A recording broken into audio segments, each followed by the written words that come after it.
Welcome, friends, to Crazy Women Country, where women's voices matter. We bring you the greatest female voices in the music industry, from the artists, songwriters, and producers, to managers and executives, and all the women who make the music industry what it is today. Thank you for joining us.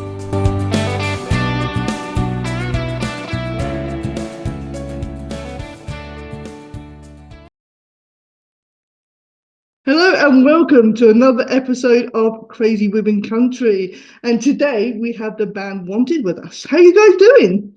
Fantastic! Great. It's great to be here. Good. We finally got you on the show. Finally. So you're taking a few attempts.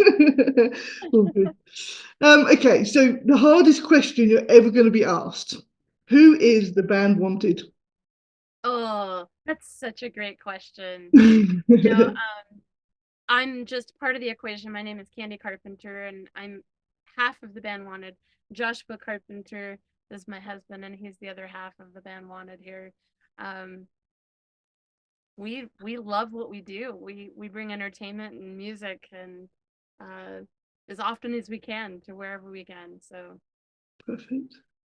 you would probably depend on that. A lot of the who is also connects to the why is. Yeah. So when we started the band Wanted, we all liked that our daughter was with us at the time, and she's my stepdaughter. We had been talking about how family was not necessarily always the blood relations, but sometimes just the people that wanted you. Mm. And so we wanted the name Wanted, and so we were going to form the band called Wanted, and then that's when the smart leader took over and checked to see if there was any copyrights. And of course, all of the names Wanted. There's a British band that's very popular named Wanted, I think, yeah, or the Wanted Band or something. So the band Wanted was not copyrighted by anyone. So then it became, as we learned how to market this and do this business we'd never done, it also became our marketing mantra. We go where we're wanted. Because we learned that not everyone wants to pay you, and one of the ways you know if you're wanted is if they want to pay you. I love that. That's a great theory behind it, though. I love that. I love hearing how people get their names because some of them are just so unique, or it's just sort of popped in and it's just or something they just looked at and that's it. The names just come out. It's amazing. It's great fun. I love that. So before we started the interview, we were talking about Tombstone and the video. Now tell me, the video is just awesome. Yeah, tell me about that. Tell me about the video. So during we were on tour as a touring band in our tour bus, and we're actually in the front of our tour bus now doing this interview. But we were on tour, and we actually just finished up a contract here in Tombstone when the pandemic happened in 2020. And Nice. so our tour bus literally stopped here in Tombstone. So all of our live shows, we didn't know what the next step was. We had all this time to spend here in Tombstone, which we'd never had before. And so it really gave me an opportunity to write music, and I just kind of absorbed the town as it was for the last 4 years. And so the song started 4 years ago, but just this last summer, it just felt like the right time to release it. So, Mm. and it's kind of interesting because as we've been here for 4 years in Tombstone, we've grown a lot as a band. We've learned a lot, and now we're moving up to another level for our band, and we'll actually be relocating after the first of the year. Whoa, where are you going to? We're going to Alabama Gulf Shores. We have a residency there with the Alabama Gulf Coast Music Hall. Awesome. It's amazing. Congratulations, guys. Thank you. So I it must felt kind of admit. weird that we released this song about Tombstone, and then and we're leaving. Yeah. We're done here now. We've done our time. I have to say, being from outside the States, some of the names within the States are awesome. I mean, a place called Tombstone. I mean, come Right. on. It'll be nowhere else in the world but the States, Right. would it? Right. Which is very cool. Which is very cool. I do love Well, that. you mentioned the video earlier. Everyone that's in the video are people that live here. They're cowboy actors, they're reenactors. The town of Tombstone Some of is, them are just local drunks. yeah. Better. It's very authentic. I love it. Yeah, and it was filmed in, the bar scene was actually filmed in Big Nose Cage, which has been here for generations. Which is in the movie Tombstone because Yeah. it has been here that long. Yeah. It's just So, awful. I mean, the video really incorporates everything there is about Tombstone. Everything was filmed downtown in the historic district. So if you were to come to Tombstone today, that's exactly how everything looks. I'm gonna have to come to Tombstone now. Yeah. Just to say I've been to Tombstone, that's just, you know what I mean? One of the very things I love about Tombstone that your viewers might be interested in is the National Historical Landmark. So you can go to Deadwood, South Dakota, all these different places around the country and see these pop-up touristy. You were talking about Spain and the tourist side of Spain. It's the same here. You can go to a cowboy McDonald's, basically, right? It's Yeah. not very exciting. It's sort of like Disneyland on steroids, but Tombstone is quite different, right? Yeah. It's a historical landmark. So when we first visited here, I thought, what a crappy place. The lighting's bad. All the streets are dusty. The boardwalks look like they need to be replaced. Yeah, because they can't change anything. So the only thing they can do is repair things once they've broken down so Yeah. bad. So the real old stagecoaches are driving through town. The boardwalk sounds hollow when you walk on it. It's just really cool. And it grows on you over time because you're like, yep, nothing has changed. That is awesome. It's like walking through an old movie, Yes, It correct. is. Yes. It is. Yep. That is it. I have to come there now. I have to come to Tombstone now. Just to say I've done it. To say I've done it. That is awesome. That is very cool. The other thing that's cool about Tombstone, I guess, that makes it a little bit more realistic is that the people that live here are just like cactus, right? The plant here. They're they're all just struggling to make it on tourism. So they're just as much a character as they were 100 years ago. When we first started playing at one of the places here 4 years ago, 5 years ago, I saw this little handbill, this little newspaper on the bar, and I thought, all these touristy places I'd been around the United States all had these little handouts, and it was just to get you to buy something, etc. And I thought, oh, another one of those. But it had a news article on it. I'm like, oh, that must be some sort of funny news article to get you to buy something. And it was about some guy getting drunk and staggering out of a barbecue joint. Yeah, I think it was Puny John's barbecue joint. And he'd gone to show his buddies how he could quick draw and accidentally shot himself in the leg. It grazed his thigh because he was too drunk and didn't get the gun out. And one of the waitresses was happening by, and we'd gotten to know her in the couple of weeks we'd been there. And she said, "Oh yeah, I know that guy. He's an idiot. It's their newspaper. Like, it's actually what's still happening here today." Oh my God, that is just So, awesome. almost anyone you speak to that's dressed in cowboy or cowgirl clothes, they'll have a story and they'll be quite the character. Oh, that is just so cool. That just sounds They're awesome. probably living in a tent down by the river or maybe in their RV across the way, like they're all just characters. I love it. I love it. They just live in character all year round. That is very Yes. cool. Yes. Very cool. Being a cowgirl all year round. I could do that. I could do that. So I was looking through your website and I see that you won Vocal Duo of the Year twice. How We did. awesome We is did that? last year and this year. I know. So tell me all about them.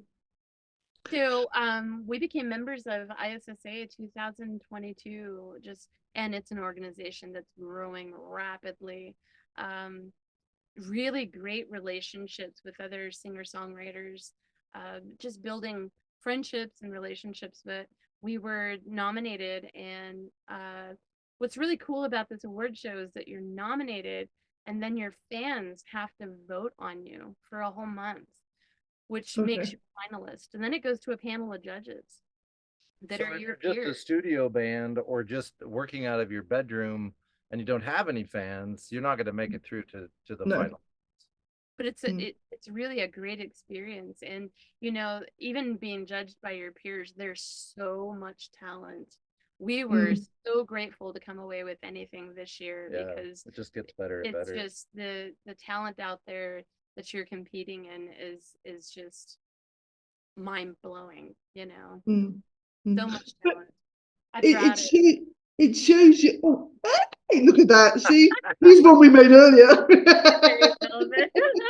I did I bring it. love I won't that. put it That in is front of awesome. him, but you can kind of see. Yeah, that is awesome. I love it. He's just sitting there, but she was ready for that. She was ready for that. That was cool. But it must be an amazing feeling for you guys knowing that your fans have voted for that whole month to get you through to the last bit. So it shows you what an amazing fan base that you've built up and how loyal they are. Because, you know, fans can be fickle. We're all terrible for that, aren't we? For bouncing from artist to artist. So it's amazing that you can keep your fans and obviously grow that fan base. That is all her. So she's been working Facebook since the pandemic. She really dug into how does this work? Because we had a Facebook following, but her engagement levels are above 50%, around 60% plus. That's Wow, insane. Insane. And it's yeah. much we learned from one of our early teachers that numbers on social media are not nearly as important as engagement. So you can have 10,000 fans, but if they're not even really noticing what you're doing, good for you. But if you've got 4,000 fans, that 60% of them are reading all your emails and clicking on all your things and commenting. Yeah. So that's all her. She is constantly creating content. It's hard work trying to keep up with it and everything. Yeah, it really is. And I try to write music and market and book shows. I mean, we're completely independent all you. at this point. Yeah. He's music production and does all the music production side, including sound engineering. He actually got to do the sound engineer position for the ISSA Music Awards pre-party and the after party here. So that was a really unique experience as well. We got to play for the pre-party, which was super fun. It was just, and play with artists we've never played with before. They didn't know our music. So we just got up there and we're like, what the hell, wing it. just be you. Just be you. Yeah. That is awesome. I think music nowadays is definitely, I don't know if it's a lot harder, but with it constantly being there, isn't it? With social media, your Instagram, Facebook, Twitter, it's always in your face. You're always being pounded. Yes. If you don't see someone for a while, they disappear. Yes. People forget and they find some. You know what I mean? So it's a really hard world to be in.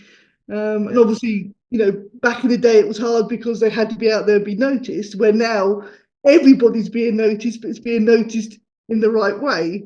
Right. So, you can get lost in the flood of music and entertainment out there.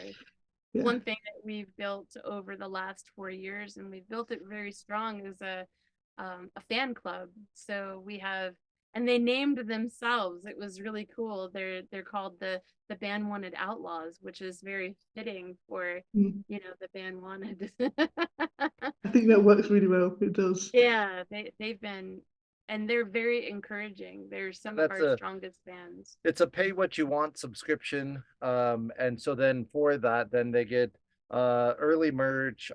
Every song comes out to them first. Probably one of the more popular things is Rodeo Wednesday. And we call it Rodeo Wednesday because when I was learning to be a musician in a gospel music family, my sister screwed up really bad. She was probably 11 or 12. And the whole crowd was embarrassed. And my dad sat us all down afterward and he said, I don't know anything about music or singing. He was just a carpenter, And he said, but you're making the crowd nervous. He said, here's the thing. Do you know why people go to rodeo? And I didn't know what that had to do with what he was talking about. So I said, horses and cows. He said, people go to a rodeo to see somebody get bucked off and maybe stepped on. And he said, that's the same reason they go to your live shows. So when you make a mistake, that's what they're there for. Enjoy it. Just have fun with it. So we learned to do that. So telling that story over and over around the United States, the Outlaws created their little weekly show. So we broadcast from right here. In fact, you're sitting on the keyboard. You're the laptop that we're on the piano. But so we do a live show here every Wednesday for the Outlaws called Rodeo Wednesday. And they really like it. It's on YouTube and they can comment. That's what they like about it, because I'm trying to sing and perform and play at the same time as seeing all their comments. And they love to try to drop something in there that's just going to screw me up royally. So it's just a lot of fun. It is fun. I must admit, we have learned that since we started doing the podcast. I mean, we didn't know anything. Donna probably knew a hell of a lot more than me. I was just the one saying, "Yeah, let's do this," and not realizing what we were getting ourselves into. And the amount of mistakes that we've made, and we've kind of got to a stage now. It happened. Whatever. We'll keep going. It's just fun. And we've kind of brought it into the whole being, crazy women. So if we make a mistake, it's part of the crazy. So it's good. It's just a part of us. It's really good. So yeah, I think people, and it's terrible that we sit there and watch for something to go wrong. And it's like we shouldn't we do. be cheering them on, but every now and then the odd hiccup, the odd trip, you're like, yay, they're human. Right, that's exactly right. Yeah. That's For what it is, real, isn't they it? actually Yeah. are real people, That's Yeah. I think that's what brings our fan base closer to us too. They see that we're not up on the pedestal. We No. don't have it all figured out. Yeah. And it's real. Which is good. I like that. I like that. So tell us. So who are some of the women that have inspired you? So either in your family or artists or whatever. Artists. I'll start with artists. As a kid, I've been inspired by Stevie Nicks and just her powerful Mm. lyrics and just her beingness and who she is. She's Mm. real. I just love her. Alison Krauss, her vocal quality. A lot of people compare us sometimes, and that's really flattering. And then Patsy Cline, of course, is another one that It's amazing. just the powerful vocals that those ladies have. Mm. Of course, I come from a rock and roll background mostly, but I grew up with country. It was when radio stations played all genres of music. You didn't have Mm. just a country station. So there was rock and roll, there was, the Eagles and Journey and, Creedence Clearwater Revival, CCR. So those influence as well. I just super, super inspired by those groups. That's cool. It always amazes me how people draw from so many different genres. You may be in country, but we've had people come around that they're drawing from some major rock bands or heavy rock bands. And you're thinking there's a huge difference between the two, but they still draw their inspiration from how they perform, how they act, some of their lyrics. I always love hearing who people draw their music from. So Absolutely. I have to say that I'm most inspired by her. And maybe that sounds trite, but it actually is the foundation of our relationship. When we worked together for 2 years as friends before we ever mm, dated. And one of the things that I always noticed about her was that she was raised in a rough situation, abused in almost every way. There's this big old backstory, but she mm, just never talks about that. She always, and even to this day, it's not a big conversation on stage, but I watched her stop drinking because the doctor said it was going to kill her. I watched her stop smoking because he said it's unhealthy for you. I watched her go to classes and take emotional training because of the trauma and abuse that needed to be uh, dealt with. dealt And with, so yeah. she's so grounded. I think if you listen to all the women that inspired her, they're all very grounded. So she Yeah. doesn't dance around on stage or take off clothing or any of that. It's just very inspiring to see someone who's confident and solid in who she is. And that's been a long road to get to that place. Yeah. If you, Yeah. That is awesome. And it obviously works between you because I mean, you see a lot of these bands, and they're always friends, or you get the married couple in it. It doesn't always work, but obviously, you two have this great relationship that work with it, and he knows who the boss is. So that's always a good thing.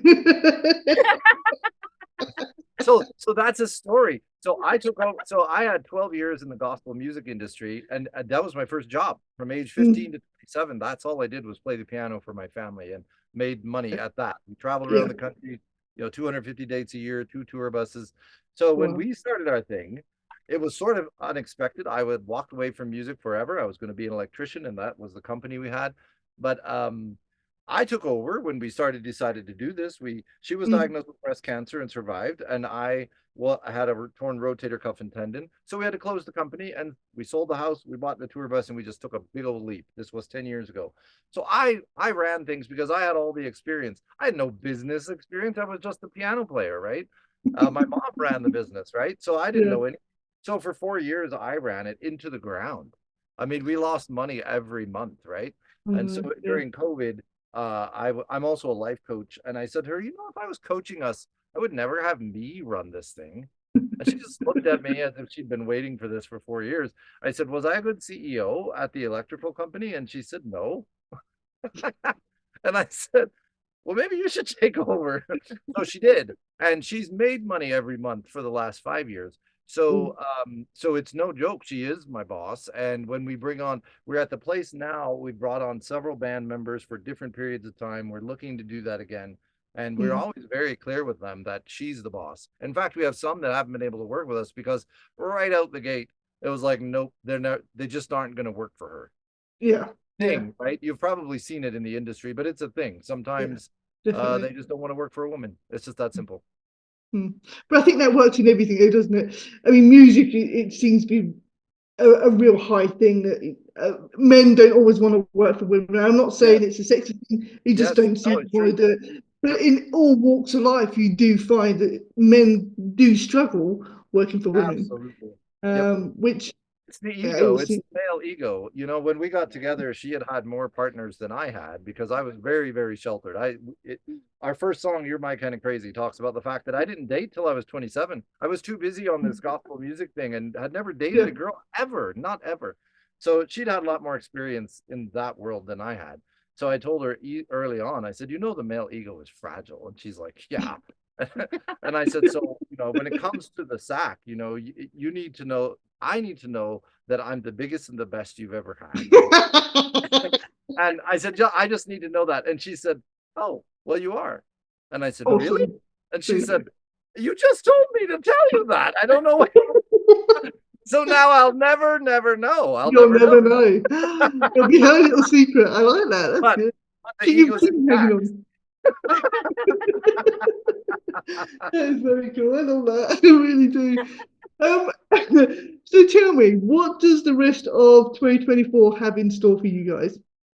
We are finishing up some short shows here in the local Tombstone area. So we've got some festivals that are coming up and that kind of thing. A fairly light schedule for what we're used to, but we're going to finish the shows here. We're going to do some shows up in Colorado, see our kids up there before we head out after the first of the year. And really, it's just preparing for the next step. Doing our residency at the Gulf Coast Music Hall. Saying that really slow. It's a bit of a mouthful, isn't it? Our goal is to build a band while we're down there. So we're going to be doing some interviews and working with people and having some special guests that guest with us for the Awesome. residency as well. So just really planning ahead for the first of the year. There's a lot of work to be done and hopefully get some more of our songwriting put down as well.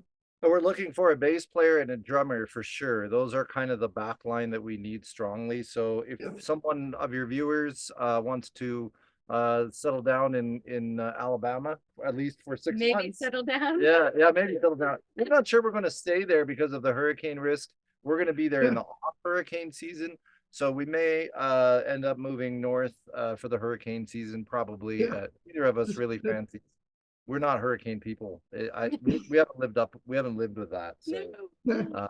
but I definitely can't even imagine. You know, it's been weighing heavy on us. We know a lot of people down in the hurricane areas in Florida, and also the people that were hit recently with the last hurricane. So it's weighed heavy on us the last couple of days just watching this next one roll in. Yeah, I must admit, I never realised how bad it was until obviously I realised that Donna's in it, and I'm thinking, and of course started seeing all these videos. I'm thinking, oh my God. Wow. And I'm sitting there, I've been watching them on Facebook, and I've been crying. I'm thinking, this is ridiculous. I don't know these people, but the hell they're going through. And, you know, I just saw a story about, I think it was a 17-year-old girl who was at home alone. The house started to flood. It was just her and her dog. She wouldn't leave the dog. She realised the dog couldn't swim. She made a makeshift boat out of this plastic thing and a cushion. She managed to swim herself to her next door neighbour's house because it had a higher roof. And she sat on there, and I think 5-6 hours later, something like that, her cousin came along in a canoe and rescued her and the dog. But she wouldn't leave the dog. And I'm thinking, that'd be me. I would probably drown with the dog because I wouldn't leave my animals, right. but she just sat there and waited and making that makeshift boat for him. I'm like, oh my God, I'm seeing there's tears rolling down my face. I'm like, Right. it's Right. just, It's unmanageable what people are going through. Are you near the coast in Spain? 45-minute drive. So if we do have bad weather, it doesn't. Some of the areas around flood really badly, but where I am, It doesn't. no, it's not too bad. The swimming pool might overflow and it might blow the electricity, but we don't normally drown in water, thank God. But yeah, it does scare me. But she just texts me saying everything's okay. I'm thinking, oh God. So hopefully she just texts me, maybe once a day, just so I know she's safe and the family's safe, and then we'll. Yep. Yeah. Give you But, some peace of mind. Yeah, just so I know. But no, thank you very much, guys, for joining me today. And thank you very much, everybody else watching. If you want to learn more about the band Wanted, we will have websites and everything else down below, so you can check them out and find out where they're on tour next. See you later, guys. Adios. Just stop this.